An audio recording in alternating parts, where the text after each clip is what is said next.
안녕하십니까? 소쿨 극장의 그때 그 시절 야담과 실화 그리고 사연 시간입니다. 오늘은 부부와 부모 자식 중에 어느 관계가 더 멀고 더 가까운가 하는 이야기입니다. 부모와 자식의 촌수는 1촌인데 부부 사이의 촌수는 0촌이라고 하는군요.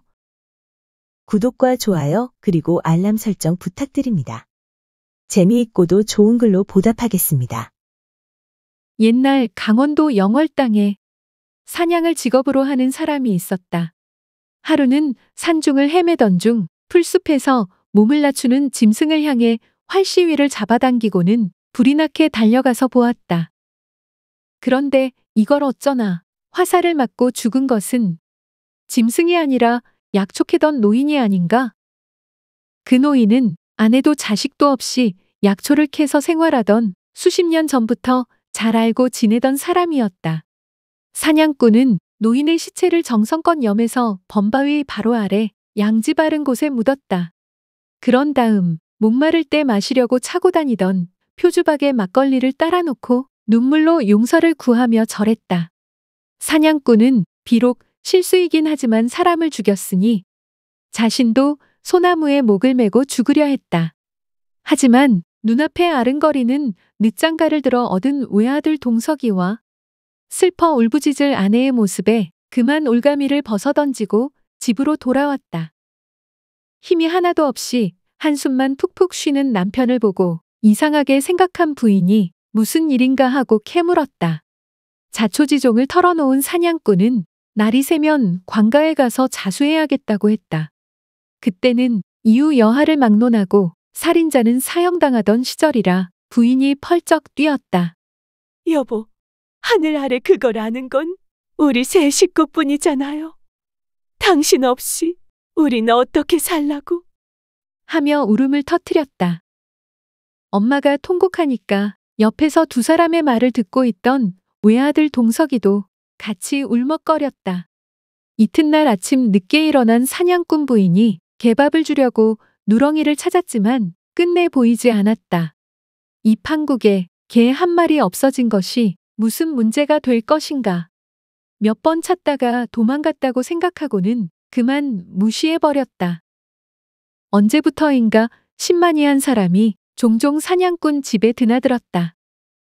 능글능글하게 생긴 녀석은 사냥꾼 부인에게 접근하여 입안에 혓바닥처럼 굴었고 사냥꾼의 아내 역시 그 녀석이 나타나면 코맹맹이 소리로 친절하게 굴면서 맛있는 반찬을 만들어서 내놓고는 하였다. 신만이가 올 때 유달리 반찬이 좋은 것을 보고는 사냥꾼이 이상하게 생각했으나 워낙 법 없어도 살만한 선량한 사람인지라 별일 아닐 거로 생각하면서 무심하게 넘겼다.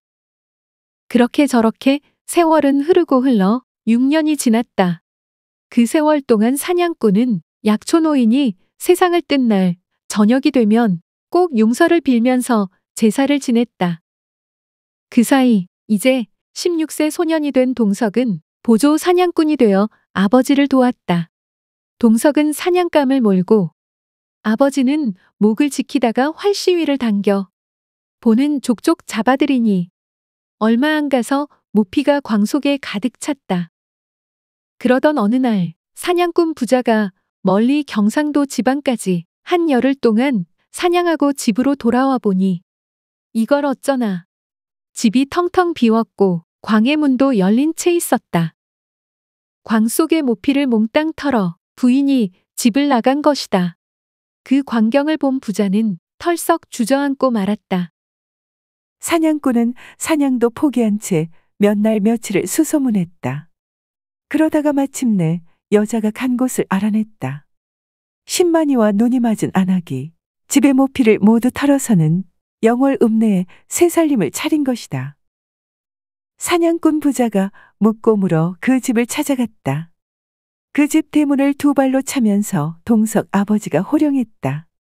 내 이 도둑년, 당장 동원으로 가자. 그러자 부인이 배시시 웃으며 말했다. 사또 앞으로 가자, 이 말씀이군요. 갑시다. 부인이 얼굴을 꼿꼿하게 세우고 대들자 사냥꾼은 가슴이 철렁 내려앉았다. 6년 전 그 일이 떠오른 것이다. 동원으로 가는 길에 동석이 몰래 아버지 귀에 속삭였다. 아버지, 사또 앞에 가거든 절대로 그런 일이 없었다고 딱 잡아떼세요. 아버지가 힘이 하나도 없는 목소리로 동석에게 물었다. 어찌 딱 잡았대냐? 너희 엄마가 다 아는데. 아버지, 저만 믿으세요. 이런 일이 있을 줄 알고 제가 미리 다 처리해 놓았어요. 알았다. 너만 믿을게. 그들은 사또 앞에 섰다. 부인이 앙칼지게 말했다. 셋내는 살이 떨려. 이 살인자하고는 하루도 더 살 수 없어. 제 발로 집을 나왔습니다. 그러고는 그동안 이 일을 사또에게 고하니 사냥꾼이 천부당만부당하면서 부인했다. 소인은 짐승 잡는 사냥꾼이지 사람 잡는 망나니가 아닙니다. 서로 자기가 옳다고 주장하니 사또가 육방관속을 거느리고 사냥꾼 부인을 앞세워 범바위로 올라갔다. 포졸들이 범바위 아래 땅을 파자 뼈가 나왔다. 그것 보세요. 살인자라니까요. 사냥꾼의 전 부인이 그것 보라고 외치자 이방이 고개를 갸웃거리며 말했다. 사또 나으리, 이것은 사람 뼈가 아니라 4발 달린 짐승 뼈이옵니다. 아마 개뼈인 것 같습니다. 그러자 그 말을 들은 사또가 화가 나서 소리쳤다. 여봐라, 저 바람둥이 계집을 당장 옥에 가두고 그 여인과 간통한 저 건달도 당장 잡아 넣으렸다. 일이 그렇게 마무리가 되었다.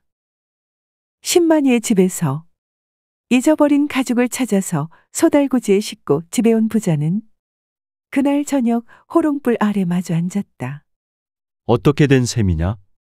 사냥꾼이 묻자 동석이 대답했다. 6년 전 그날 밤 아버지 어머니께서 잠드신 후 몰래 범바위로 올라갔습니다.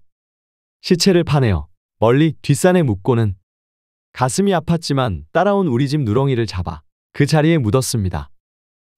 6년이나 지났지만 지금도 누렁이 생각을 하면 가슴이 미어집니다. 하지만 아버지의 목숨이 왔다 갔다 하니까 다른 방법이 없었습니다. 아버지, 사람들이 말하길 부부지간은 촌수가 없다고 하였습니다. 촌수가 없는 만큼 하늘 아래 제일 가까울 수도 있고 촌수가 없는 만큼 하늘 아래 가장 멀 수도 있습니다. 사냥꾼이 아들의 말을 듣고는 그럴듯하다고 여겼다. 하지만 아들 모르게 조금씩 한숨을 내쉬었다.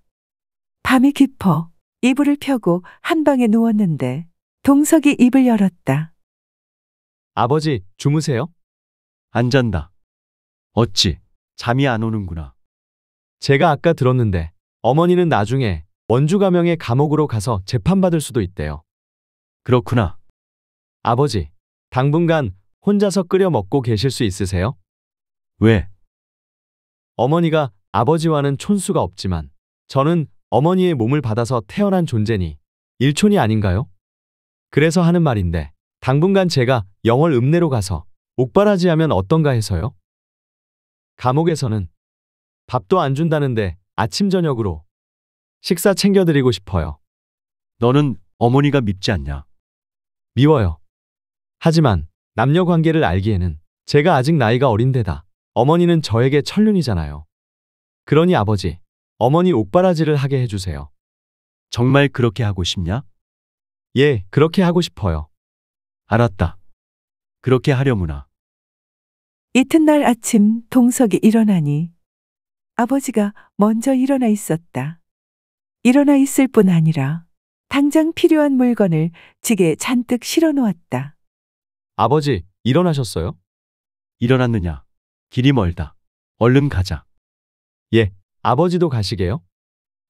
언젠가 어떤 스님한테서 귀 곁으로 들었는데 남자와 여자가 부부가 되려면 긴 세월 서로를 원하고 갈구해야 한다는구나. 그 스님의 말에 의하면 500년에 한 번씩 하늘에서 천녀가 내려와 사방 40리 되는 바위 위에서 춤을 추는데 그때 천녀의 얇은 옷이 딱 한 번 바위를 스친다는구나. 그렇게 해서 그 바위가 다 닳아 없어지기를 수천 번을 해야 그 공력으로 부부가 된다고 하더구나. 그런 인연인데 잠깐 한눈을 팔았다고 해서 버려두면 되겠느냐. 나라고 해서 그 긴 세월 동안 잘못한 일이 어찌 없겠느냐? 그러니 같이 가자. 예, 아버지. 부자가 길을 나서는데 막 해가 떠오르기 시작했다. 들어주셔서 고맙습니다. 참고문헌 그리고 자료 출처 소개에 올리겠습니다. 김영균 선생이 편저한 책, 소와 고금소총과 최운식 교수가 편저한 책, 한국 구전설화집이 모본입니다. 한국민족문화대백과사전, 한국민속대백과사전, 한국학중앙연구원 그리고 국립중앙박물관의 기사와 사진을 빌렸습니다. 김한민 감독의 2011년 영화 최종병기활에서 몇 장면 캡처했습니다. 국사편찬위원회 우리 역사넷의 기사와 일러스트를 빌렸습니다. 네이버 블로그 경희의 문화에서 오늘의 사자성어 3종 지도를 빌렸습니다. 지역의 문화 한국인의 통과의일의 관혼상제 3년상을 빌렸습니다. 조선시대 화가 김중근의 국립민속박물관 특별전 기산 풍속화에서 민속을 찾다의 도록을 빌렸습니다. 지역의 문화 입에서 입으로 전해 내려온 지역의 설화 의적 임꺽정과 고석정의 일러스트를 빌렸습니다. 현대화가 김진자의 그림 장터를 빌렸습니다. 현대화가 운하영의 흑요석이 그리는 한복 이야기에서 그림 한 점을 빌렸습니다. 현대 북한화가 송시엽의 그림 금강선녀를 빌렸습니다. 위키백과와 나무위키의 기사와 사진을 빌렸습니다. 조선시대 화가 김홍도, 신윤복, 김윤보 그리고 김중근의 그림 몇 점을 빌렸습니다. 크라우드픽, 123RF, 픽사베이, 게티이미지뱅크, 픽스타, 핀터레스트, 그리고 팩셀스의 사진과 일러스트를 빌렸습니다. 소우쿨 극장은 일주일에 3번, 매주 화요일, 목요일 그리고 토요일 오전 11시 전후에 이야기 올리는 것을 원칙으로 합니다. 고맙습니다. 다음에 만날 때까지 건강하시기를 기원합니다.